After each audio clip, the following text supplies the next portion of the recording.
Shalom, salam damai sejahtera Bapak Ibu, Saudara dan Saudariku seiman. Semoga saya menjumpai Anda semuanya dalam keadaan yang sehat walafiat, tetap semangat, tetap tersenyum dan tetap berpengharapan pada Tuhan kita Yesus Kristus. Saya Pater Adityala SVD, senang berjumpa kembali dengan Anda dalam permenungan harian Sabda Tuhan Embun Sabda hari Senin 18 Januari 2021. Saudara dan saudariku seiman, hari ini saya ajak kita untuk merenungkan soal hidup baru dalam Tuhan Yesus. Dalam bacaan Injil, saudara dan saudariku, di kalimat yang terakhir, Yesus katakan demikian, "Jadi anggur yang baru hendaknya disimpan dalam kantong yang baru pula." Apa maksud Yesus di sini?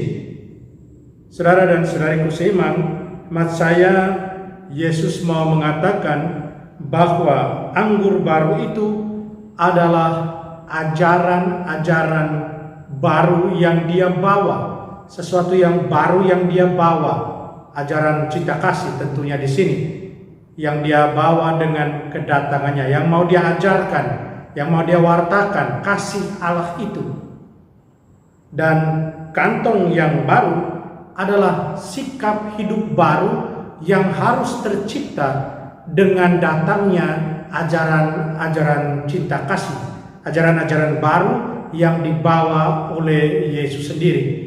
Harus ada kantong sikap hidup baru untuk bisa menerima ajaran-ajaran baru ini, sehingga akhirnya klop antara ajaran yang baru dan sikap baru untuk menerimanya. Sikap baru ini harus diciptakan, bukan hanya diciptakan tapi dikembangkan, dan tentunya tidak bisa datang dari sendiri. Harus ada Tuhan di sana yang memungkinkan terciptanya sikap baru itu untuk menampung ajaran-ajaran baru dari Tuhan, ajaran cinta kasih yang saya maksudkan di sini. Saudara dan saudariku seiman, terus bagaimana agar kita bisa mengembangkan, menciptakan sikap hidup baru itu? Bagaimana agar hidup baru itu bisa tercipta, supaya bisa menampung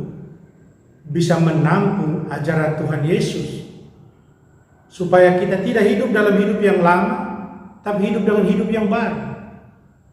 Bacaan pertama dari kitab Ibrani menjelaskan kepada kita soal Tuhan Yesus yang diangkat sebagai imam agung, melaksanakan tugas penghapusan dosa, penebusan dunia dengan sikap taatnya. Ketaatan Tuhan Yesus mengantar kepada penyelesaian misi yang tuntas dan total.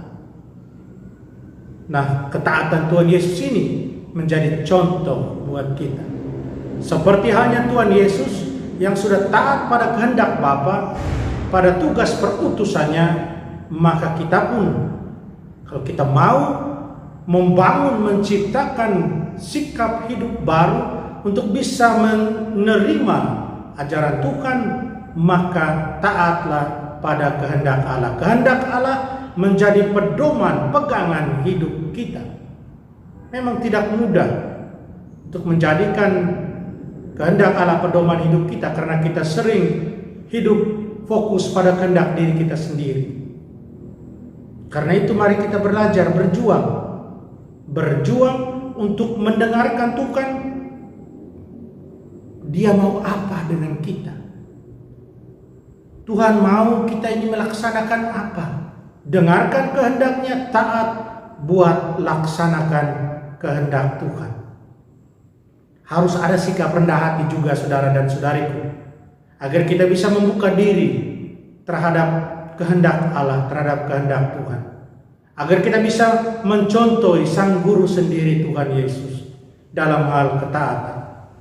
Dan dengan ketaatan pada kehendak Allah, kita bisa menciptakan satu sikap hidup yang baru, agar ajaran-ajaran Tuhan sungguh menjadi satu dengan diri kita, dan kita boleh melaksanakannya itu dalam tugas, dalam misi, dalam kerja kita setiap hari, dalam keseharian hidup kita. Kita mohon kekuatan dari Tuhan, kita berdoa. Tuhan Yesus, terima kasih atas segala rahmat, cinta dan kasih-Mu. Terima kasih atas anugerah iman yang sudah kami terima.